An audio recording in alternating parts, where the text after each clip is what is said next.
jet airplanes, like 747s, that type of thing, go up into the high atmosphere and drop aluminum oxide in the way of nanoparticles. It sprays out the back of these planes. You can see it if you look up. I'm sure you've noticed all the strange clouds. Anyway, when Trump says he's gonna stop the giving billions of dollars for global warming, then you won't see these clouds anymore. What they've been doing is experimenting a lot all over the world. When I was in Germany, they were doing it just as much there, and they're doing it all over Australia.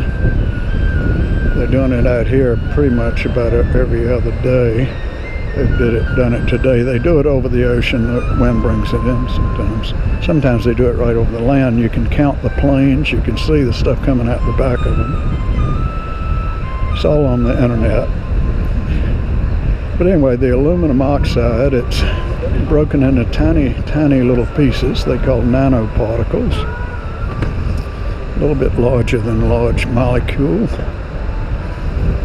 And it makes a special kind of nano mist. It's a military type thing.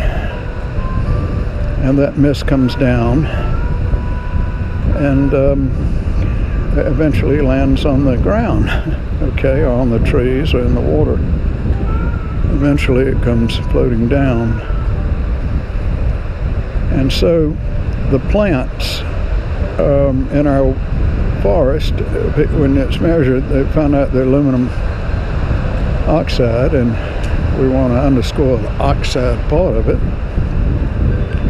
is like 10 times the normal level, maybe even 100 times the normal level. So when the thing, whatever it is, a branch or a piece of debris starts burning, it will burn extraordinarily hot, like a torch. So when these firemen, and I did that for a couple of summers, fought fires as I know they can be hot. But when you dump a lot of aluminum oxide on it, it makes them extraordinarily hot. Okay, hey doggy. You know, if it were me, I would look into these things, these tragedies. Hey boys! These tragedies that have occurred during Obama's administration, where the firemen were burned to death in several of the very large fires. And the reason I say that is that these fires are burning so hot that you cannot get away from the heat. You can't evacuate, is what the story is. And that extra heat and the very difficulty of putting it out is not because of the drought and other things that they say. It's simply because aluminum oxide gives all that oxygen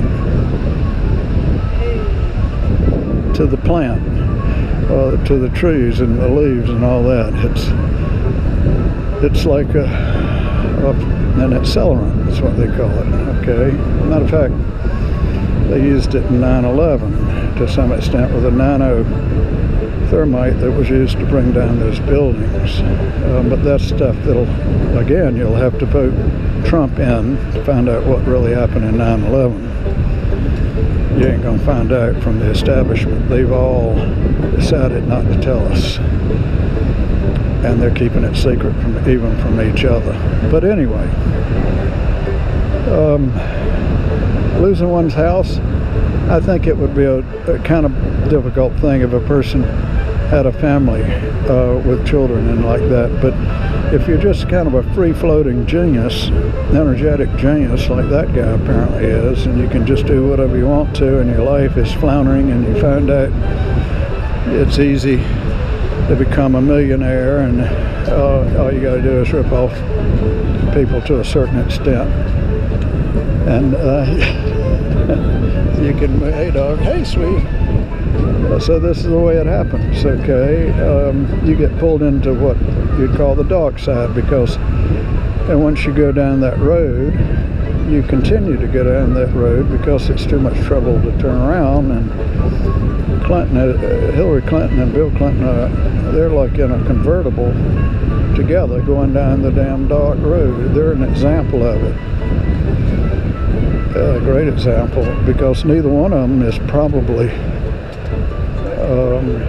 I mean, they may be fundamentally sociopathic for some reason, or have a characterological defect of the brain, inherited, but maybe not, you know. Maybe they just took the road and it accumulated. After all, a couple of bright, greedy people going to Arkansas, Little Rock, Arkansas, you know, with the knowledge that they had how to scheme and do stuff like that. So that's what that fellow was talking about, Jordan. He's in a great experience of his life. Fido, F-I-D-O, fuck it, drive on, was some of the best advice I ever got right after my house burned down. Now, I got a lot of funny advice, and when it's all said and done, some of the best humor comes out of this kind of thing. I sold my burnt property where the house was all burnt to crisp, and sold everything up there in Ramona. And a real nice fella who was a professional motorcyclist from racer, very famous as I mean, big time Grand Prix, and won a lot of them. But he had an accident and hurt his back, so he was not going to be able to do serious work. And he had grown up in England on a hill, and his ambition, one of his life's ambitions, was to move his family to America and find a hill. And my burnt place was on a hill. And he went out there and lived out there in a house, a nice house that we had two houses. One of them, I think he fixed it up or rebuilt it or did something. And he lived out there. And then a fire came through about 4 years after he started living out there, and it burned everything up again. And I called him. He told me that everything had burned up again except for one thing, and that was his pig. That his pig was the only thing, the only animal, and the only part of the property that escaped the fire. And the real problem was that they had planned to eat the pig, but now he felt he couldn't eat his pig because he had not died in the fire. It's just like that fellow with his watch.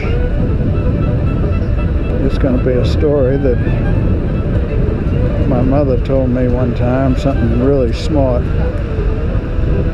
and wise, and that was, if you know a person's weakness, you know the source of their strength. Okay? That's the way it goes. Also, if you know a person's strength, you may speculate accurately what their weakness might be. Actually, that one is, we do it all the time to each other, without even thinking. It's part of the mind and how it works. All right, so that's the end of